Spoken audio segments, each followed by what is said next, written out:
Welcome back to Crushing the Curves. Today we're going to focus on our inner thighs, and I'm going to give you a few different ways to target those in your exercises right at home. So here are a few things that I have been working on with my trainer over the last little while that he has shown me to help me focus on my inner thighs.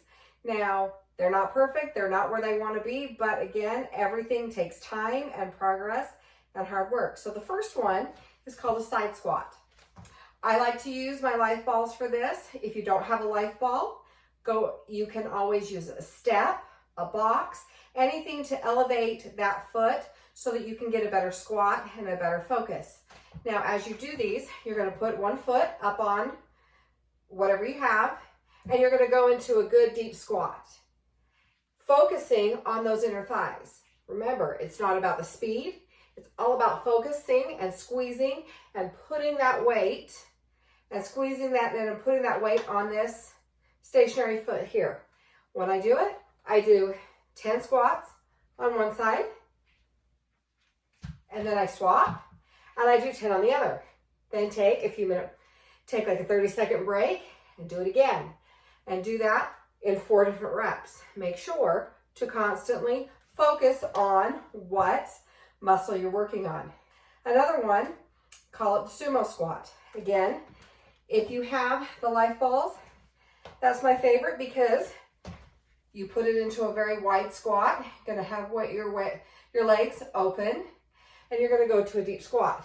Now, when you do this, you wanna make sure that your body stays vertical. When I first started, I used one of the 10-pound weight that came with it, and I would go and do my deep squats.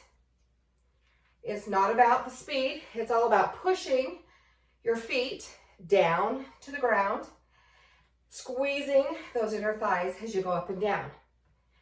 I progressed and I wanted a little bit more, so I focused and I started using a 15-pound kettlebell. Just gave me a little bit more weight.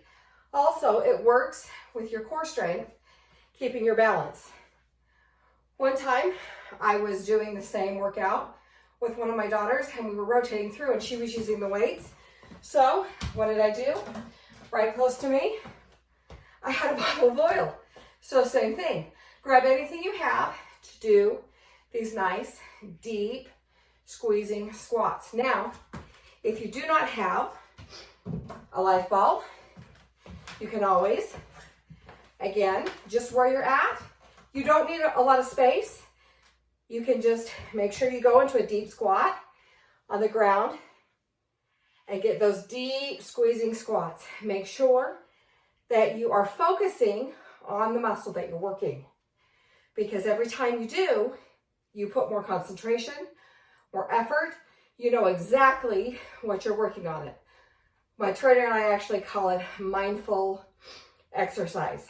If you focus on what you're working on, you will always do much better. Give it your full attention. I hope these exercises have helped you and have excited you to start the process and try it at home. I promise that even if you don't feel like you're seeing immediate results, if you continue at it and go through the process, you will see a difference, and that we can crush our curves together.